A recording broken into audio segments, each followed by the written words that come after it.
He's international speaker, best-selling author of 6 books, real estate holdings of $350 million. He is also the CEO of 4 companies. He was ranked number 7 on the list of most influential CEOs in the world. Of course, I'm talking about Grant Cardone. Today I'm here with the man himself in Miami at his studios at GCTV. Man, you're embarrassing me. Thank you for having me here today. Yeah, thanks for being honored. here. Thanks for coming down. Appreciate it. Yeah, so today we're talking about your new book, Be Obsessed or Be Average.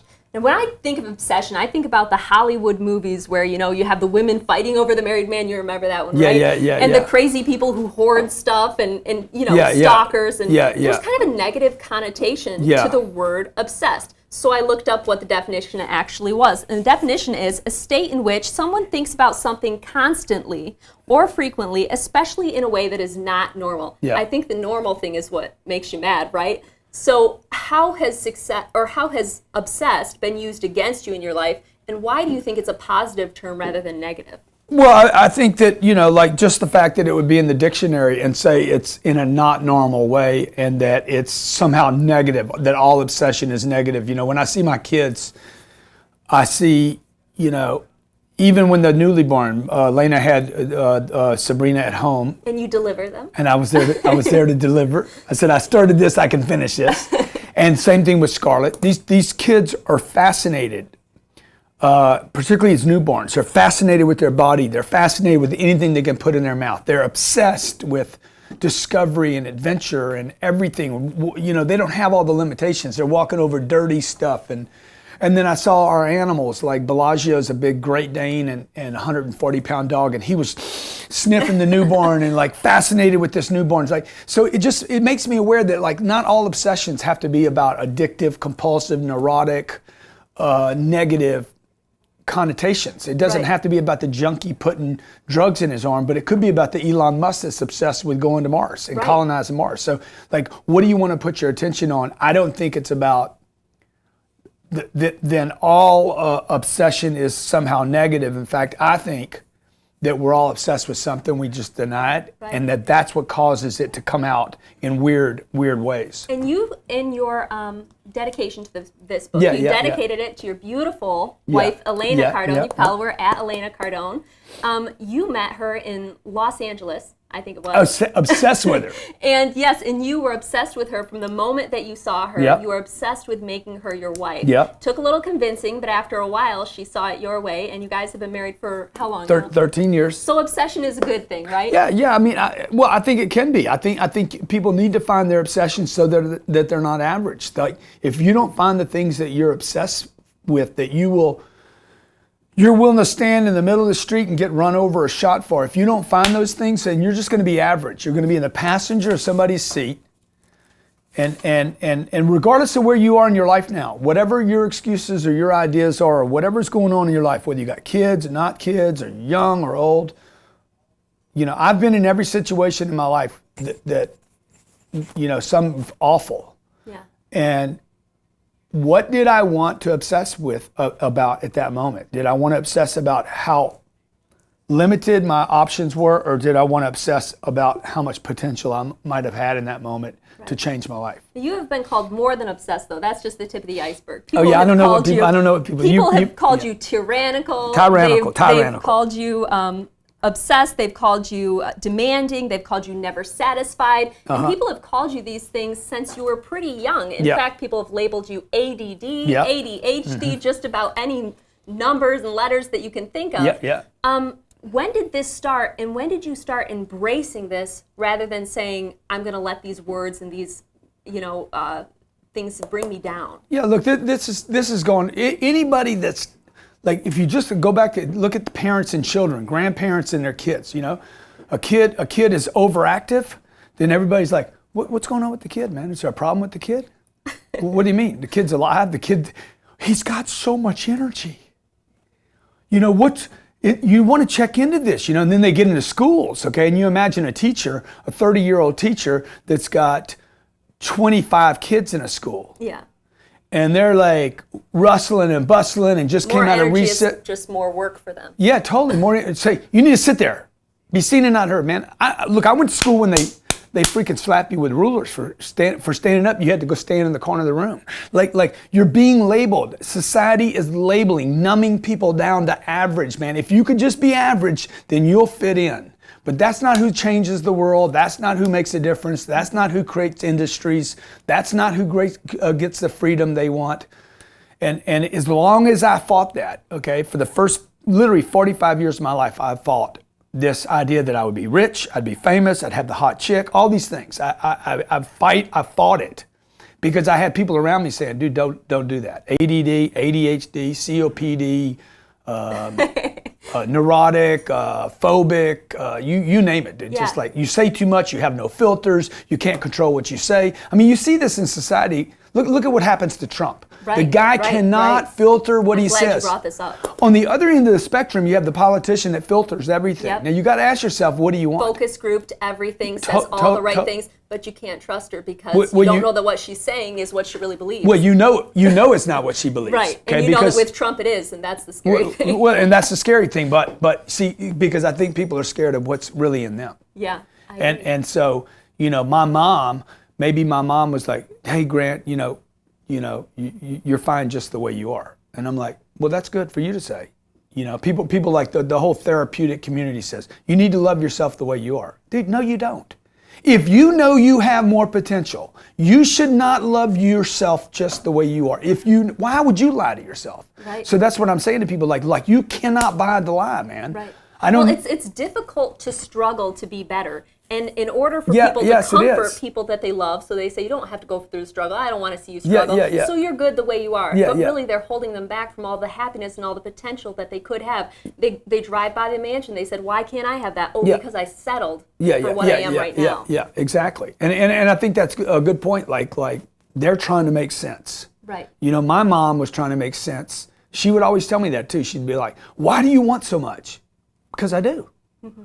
I want a lot, but why? She's like, and then she would always say, you have it so much better than I had it. I'm like, dude, I'm not thinking about how you had it when you were 12. I'm thinking about a race. No, and it's your deal. You lived your life, okay? And the fact that we're living in the same house now and I'm looking around at 12 years old, and the fact that I'm only 12 doesn't mean anything. Right. It shouldn't have anything to do with anything. My kids know things I don't know. They're freaking brilliant. Right. So just because I'm 12 or 6 months old doesn't mean that individual is not right. And the fact that I wanted more and my mother didn't have as much shouldn't limit me from what I know is possible. And that's why I'm like, look, just own your obsessions. Give yourself permission to be obsessed with the things that you're thinking about.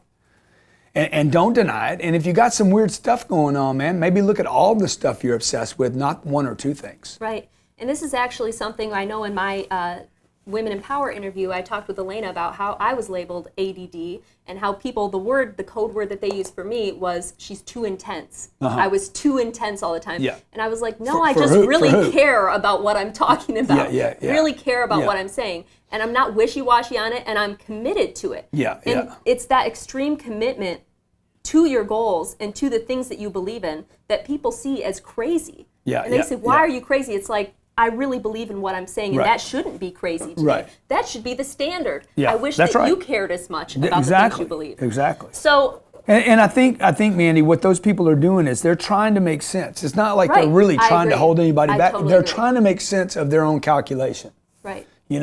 Like if Mandy's this intense, and I don't think the person's introspective enough to understand what they're really saying is, why am I not that intense? Why am I not that excited? Now, once Mandy makes it in a monster way and she becomes the next Oprah, then those same people will say, I always knew you were going to make it. See, it'll be a completely different spin on the whole deal. I always knew that was in you. I always knew. And you're going to be like, but that's not what you were saying back then. My parents already tell me, I was on ADD medication until I was 21 or something. And they always told me I was too intense. And now they tell me, I always knew that you'd be okay. I never worry about you. It's like, because I'm really worried about me. I'm always worried about me. That's why you don't have to worry about me. Right? So I do know that you're trying to get this into as many schools as possible. And what is the mission on that? we're hoping that, when I was in the 10th grade, I guess 10th grade, how old are you in the 10th grade? What is that, 10, 16, 17? Dude, that's when my whole life just shot down the tubes. 16, like, it'd have been one thing if I just crashed in 1 year, but I didn't. It was just crash after, for 9 years. Nobody hits bottom. Like, you were digging a hole. Yeah, you just keep like cratering along, and so for anybody out there that's hit bottom, I know you don't hit bottom in one day. It's not like that. It's like you have to dig a while to get there. Yeah, it's ugly. It's ugly. So I'm hoping that some 10th grader, we're putting this. We've already gotten, I think, 6,000 schools committed to. There's 30,000 schools in America. My goal is that some 10th grader grabs it off the shelf. He sees some guy on the plane engine, and he's like, you know what, I'll read that book. I'm not going to read history and geography, but I'll read that book. Mm-hmm. And I give him permission, maybe something his parents aren't telling him and can't tell him, to say, hey, go be yourself, dude. Okay, cool.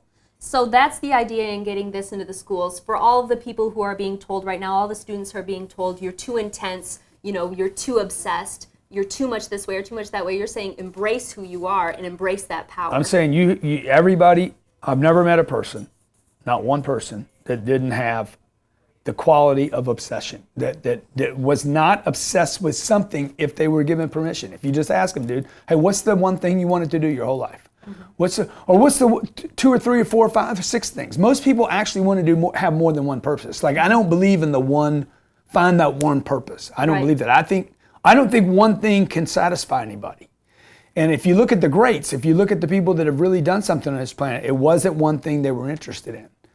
They weren't interested in one little township. They were interested in doing something really monster, and they were obsessed with it. So I would just say, look, make a list of the things that you're actually obsessed with, some things that maybe 4 or 5 or 6 things, and throw yourself completely into those things that are most constructive for your life and the life of other people, and that's probably your purposes. Okay. Why do so many people believe that being average and being safe is all that they're capable of? I think people are being dumbed down. They're trying to avoid this. Where does that come into place? Does that come into place the parenting, the schooling? Where does it break down? Because you're talking about your daughters and how they are full of energy, they're full of life, they're obsessed with things, they're embracing themselves and their power. But somewhere down the line, we end up with a 35-year-old who is just scared of everything about him and who has been told that he's wrong in so many ways that he doesn't feel powerful and confident enough to change his own life. Yeah. So, I mean, where does it happen? Like, just look at the definition of obsessive, or obsession, and all the negative connotations. It's all about you're shy, you're an introvert. Look at all the labels, man. The labels are endless. You're kind of withdrawn. You're not an outgoing person. It's like just fit in. People like you. Hyper. People don't like you. Too hyper. You're too not hyper enough. Right. I'm like, man, I got no chance of winning this deal. It's impossible. So the whole labeling thing is so that you fit in. And the moment I would fit in, every time in my life where I've tried to fit in, all of a sudden I didn't like myself anymore. Yeah. Okay, I was fitting in with a bunch of people I didn't even like. None of those people changed my life. They're not with me today. They have nothing to do with me, okay? And I'm talking about starting with your family. People that love you. This starts close. There's 2 chapters in the book, one on haters and one on naysayers. And actually, while haters are really popular to talk about, you Absolutely. See it, on Instagram and everything, it's not the hater that's really the problem. It's the naysayer. Okay. It's the people close to you that are like, you don't need all that. Nobody needs all that. Quit thinking so big. We love you just the way you are. That is an ultimate naysayer statement. We love you, little Mandy. We love you, Mandy, the way you are. Mandy. Little Mandy, little Grant, little Gigi. We love you, boys, just the way you are. And because they see people going through struggles and in pain, which entrepreneurship is painful, becoming better is painful. But this was before pain, dude. This is me watching a James Bond movie and saying, I'm going to be James Bond. We love you just the way you are. Yeah, and I'm like, you don't have to be James Bond. Yeah, but I want to be James Bond, man. He gets the girl, okay? And then you get all this data, man. You just get all this information, or like, he's so shy. Yeah. I remember hearing that from people. Who would call me shy?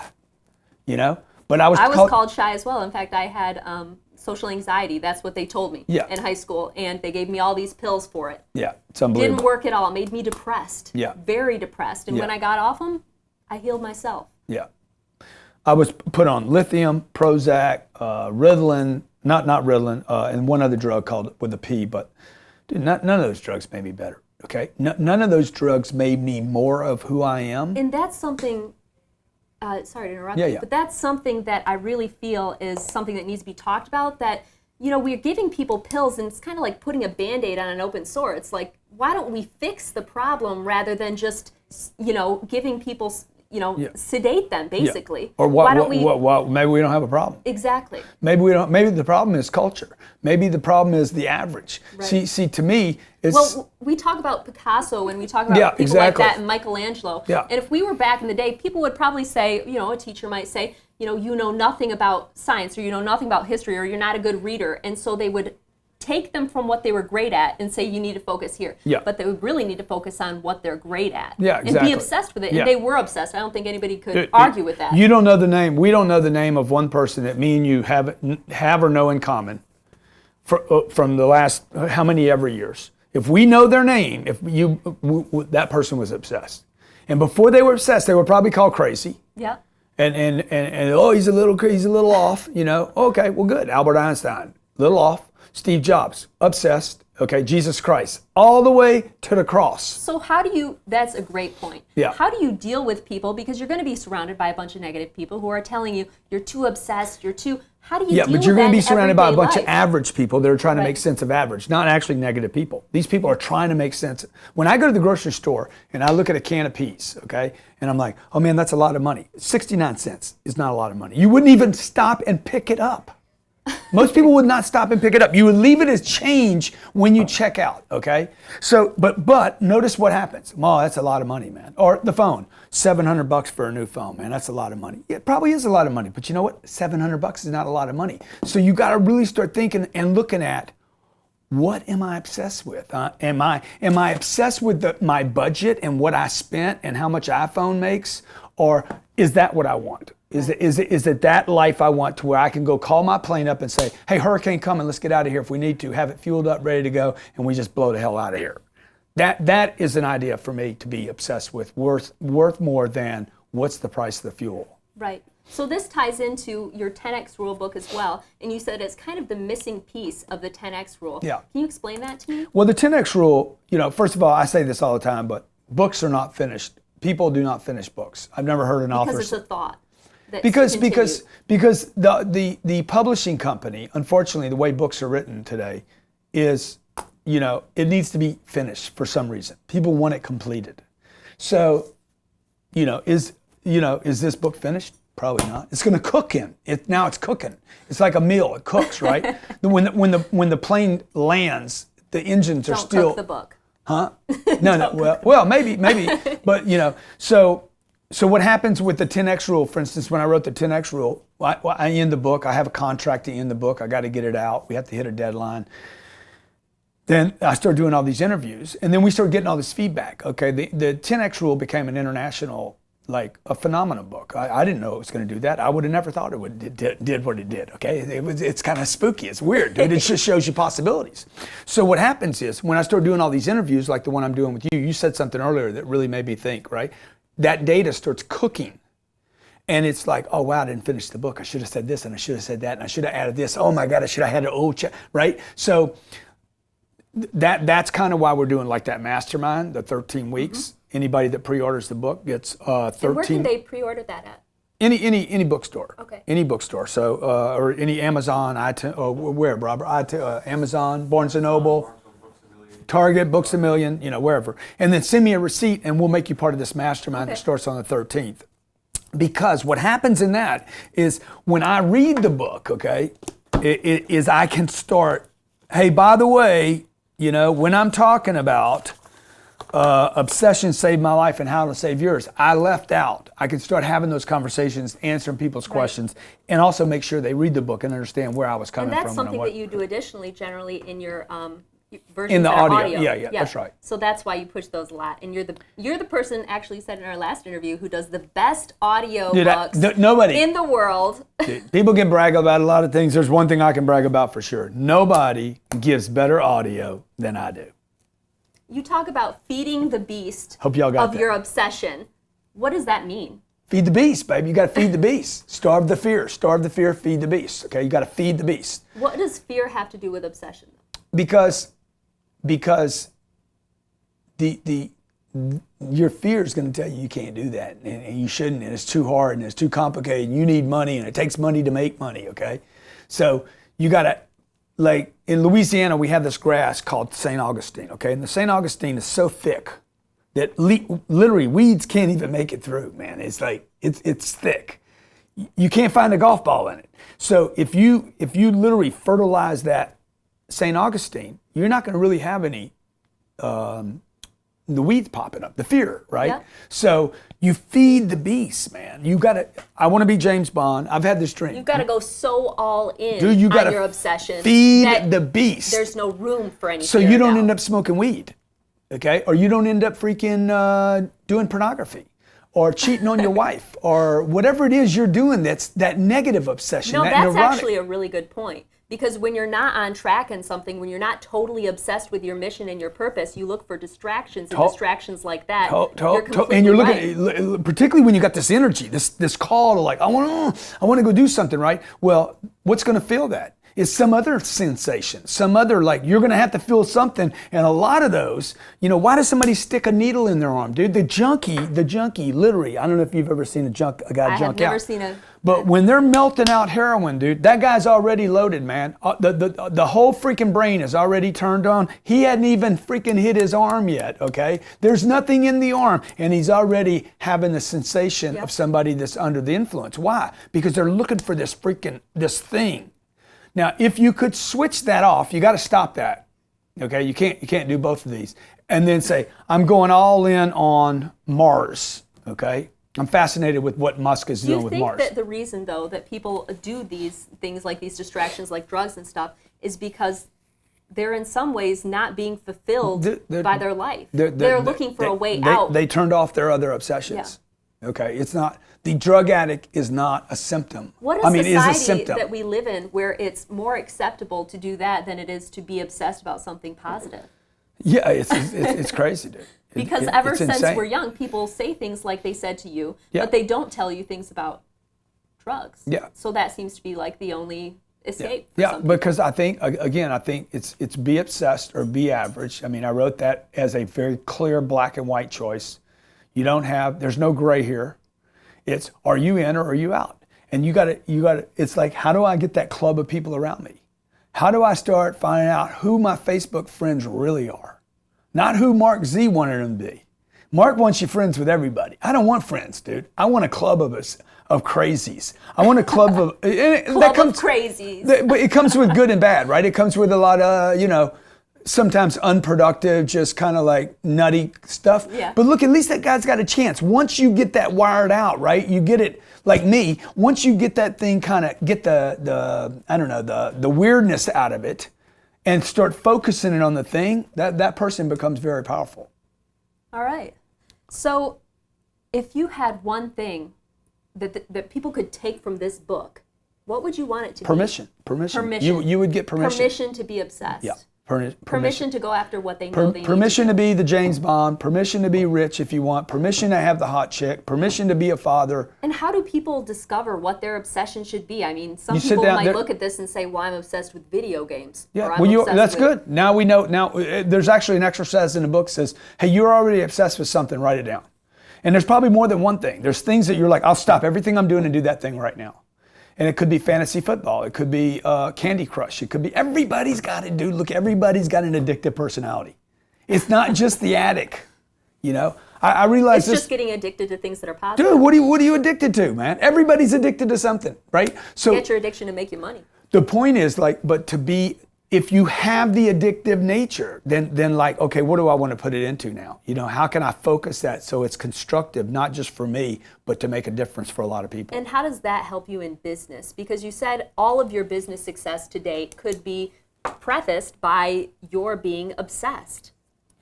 Well, unfortunately, I'm not a lucky guy, so things don't come easy for me for some reason. Like it all feels like it's been a lot of work. I was telling Lena last night, dude, when do we get a break? Now people that are looking in my life today, they're laughing. They're like, come on, man, are you kidding? My sister's like, are you freaking serious? Dude, when do I get my break? I'm talking about the one where like it gets easy. Because it's not easy right now. Do you believe that it ever does? Yes, I do. Do you have friends who've been there? I know people that like, it's just easy, man. And why do you think it isn't for you?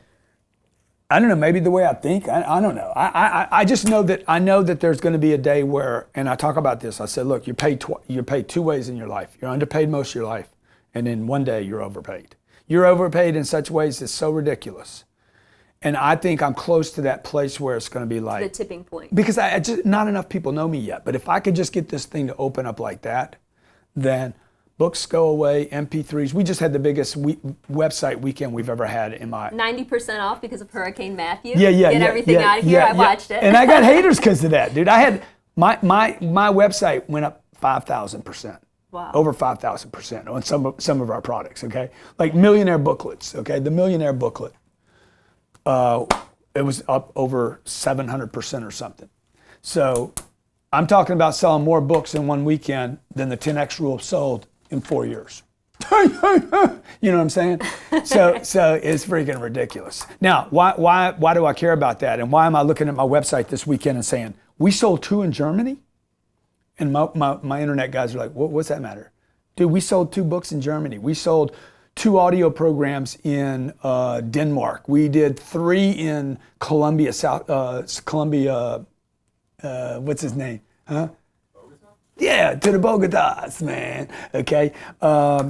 Because you're expanding your audience, because you're getting known Dude, more. all of a sudden, I become interested in the possibility. I become interested in, wow, man. What's happening in Germany? Exactly. What's happening in Germany? Can I help those people? Can I reach them? Can I touch them? So, and then my ideas. You see, that's what gives me life, Mandy. It's like, okay, I'm no longer obsessed with just that anymore. I'm like, wow, man, Germany. So it keeps me alive, right? You coming here and doing this interview, it adds to my life. It gives me something else to fuel.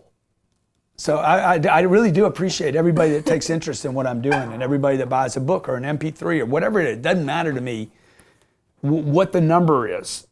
I have people that have bought, and they hear it in our sales meetings in the morning.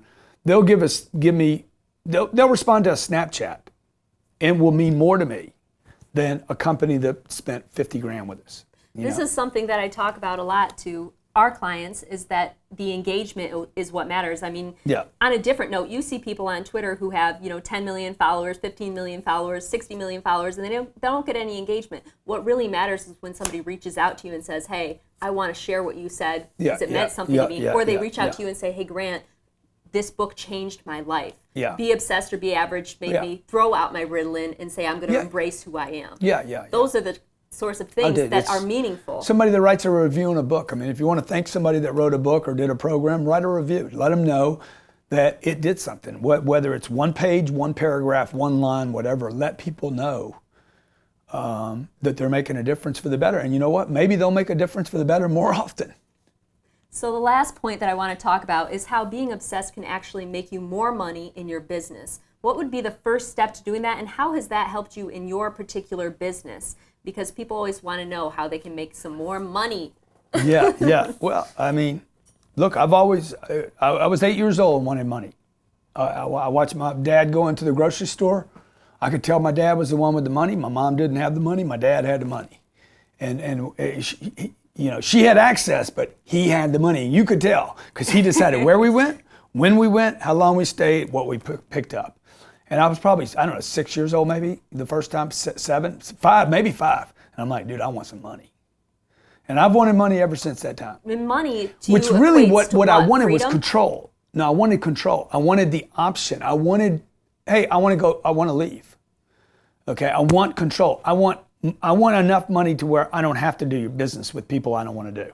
Like, I don't want to do that deal. I don't feel good about the deal. I don't need the deal. Tell them to read between the lines. We're not doing the deal with them. If I get tired of my website, I'm like, I don't want this anymore. Or new technology comes along. That costs money, right? So it costs money, and it costs a lot of money to continue to survive. Not get by, but to survive in the manner that people deserve to get by. It costs money. It costs money to go on a good trip. And I think that obsession, a lot of people think about it and they think, okay, this is imbalance. When you're obsessed about something, you're imbalanced. Yeah. You care too much about one thing and not enough about the rest of your life. You're not in, zen. Yeah. But tell me, how can it actually help you create balance? Because I think the balance thing is a whole scam. I don't think there is. I don't know. Do you know anybody that's done the balance thing except write books about it? I don't know anybody who. Do you know really one person balanced. that's like, oh my God, they're so balanced, and I want that? I don't think so. No, I don't know anybody doing that. I don't know anybody who's really successful and is totally balanced. Exactly. So I know people who are balanced at the bottom. Totally. I know people. Got that nothing of everything. How is that They balanced? barely- Exactly. It's a flat tire, man. Oh man, I'm so happy. Okay, good. But I don't want anything that you don't have. Okay? Like you don't have what I want. I don't want sorry. anything that you don't have. I don't want anything that you don't have. So like, I'm not interested. The balance thing is a scam. It is bullshit. It is garbage. It is nothing. Okay? Unless you want to go be a monk. And you want to do some mountaintop Buddha thing, okay? Or you want to surf every day. I know it's attractive, okay? I remember surfing in La Jolla. Oh man, I knew why those guys didn't do anything all day long. They were obsessed with it. They were obsessed with one thing, and that is a problem, okay? One thing will not fill that individual up. Not one girl, one guy, one love, one kid, 2 kids, 5 kids. It will not do it, okay? I was talking to Matt Monero about you, and he said that you said you have to fill all the buckets in your life. Yes. You can't just have one. You should be obsessed that there is no one purpose. The individual, there's no way. If there's a God, the guy did a lot of stuff. He would be the perfect example. Obsessed with mountains, oceans, you name it, man. Butterflies, humpback whales. Not so much politicians. Well, I don't know. But I know this. He was the ultimate authority. He didn't check with Congress. That's He said, right. I'm gonna do that right there, right? like whatever. I mean, get it back down to human beings. I want more. It takes more than Elena. As wonderful as Elena is, I knew when I got Elena, she cannot fill me up. 2 kids can't fill me up. Okay. And the therapists, we've both seen enough of them. Dude, they want you filled up. And I'm like, I don't want to be filled up, dude. I want to be reaching. I want to find out what my potential Absolutely. is. I want that thing that says, oh, wow, there's 2 leads in Germany, man. Damn, man. What's happening in Germany? What's going on over there, man? What's happening in See, I'm inspired by guys that are doing really big things. The Stephen Hawkins and Elon Musk. And I saw this thing on artificial intelligence this weekend. I'm like, oh my God, I can't even imagine, dude. There's technology out there right now where I can talk. Supposedly, I can talk. It runs through a machine, translates my voice, and then pick a language. Wow, man, I could talk to the whole world now. So I'm fascinated by that. In the time that I'm not, I'm going to be back to average again. And I've lived the average life, and I hate the average life. So we're talking about reaching for the next thing, Grant. This is my last question. Yeah. What's next for you? I don't know, man. I don't know what's next for me. What's next, Robert? What do we have next today? I don't know. But I'll do it. And then I'll find out. I mean, I didn't know about the hurricane sale until the hurricane sale happened. I didn't know about the Millionaire booklet. When I wrote this book, I'm under contract on this book with Penguin. They gave me a really nice deal. It's been 19 months. They said in the contract, you cannot write another book while we're doing this. But I just dropped this book 3 months ago, 90 days ago. I've been under contract for 18, 19 months now. They're probably watching this right now. Okay, and they're like, how do you do that? I went to a charity event. The charity event raised $2 million. This was about, 10 weeks ago, 11 weeks ago?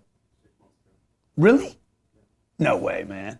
Okay, 6 months ago. Okay, 24 weeks ago, I was close. I was in the neighborhood. Time flies when you're having fun. 24 weeks ago, this was not on the calendar, so when you're asking what's next, I'm at this event on a Sunday night. This group wants to raise $2 million. They get halfway through the deal. There's 200 people in the room. We raise $1 million. And some guy stands up and we're walking out. The guy gets up, he grabs the mic. He says, I'll do the other $1 million, and drops the mic. Wow. And everybody in the room, I look around, man, everybody in the room wanted to be that guy. I told Elaine, I said, everybody wants to be that guy right now. Whether they had pennies, nickels, everybody in there is like, damn, I wish I was in that position. And I came home that night inspired to write this book. I wrote this book in 2 hours.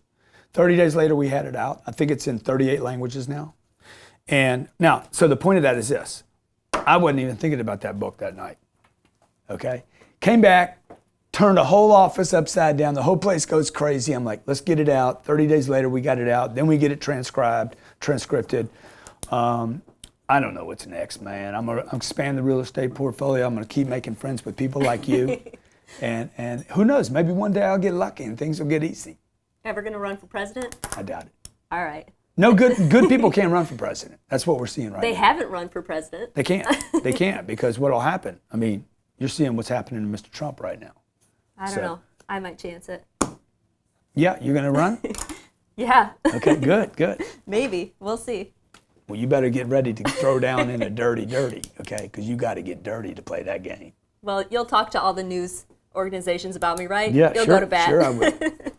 That's okay. There's no tapes on me except these, right? Yeah, that's right. All right. Thank you for being with me Hey, today, thank Grant. you. Appreciate you. And everybody should go out, check out this book, Amazon.com, pre-order today. It's going to change your life. Barnes and Embrace who you are. Noble's got some autograph copies there. I think 3,000 copies there. Target's got good deals. Books A Million, good deals. They're everywhere. Follow Grant Cardone at Grant Cardone and follow me at Mandy the Boss. Thank you, guys.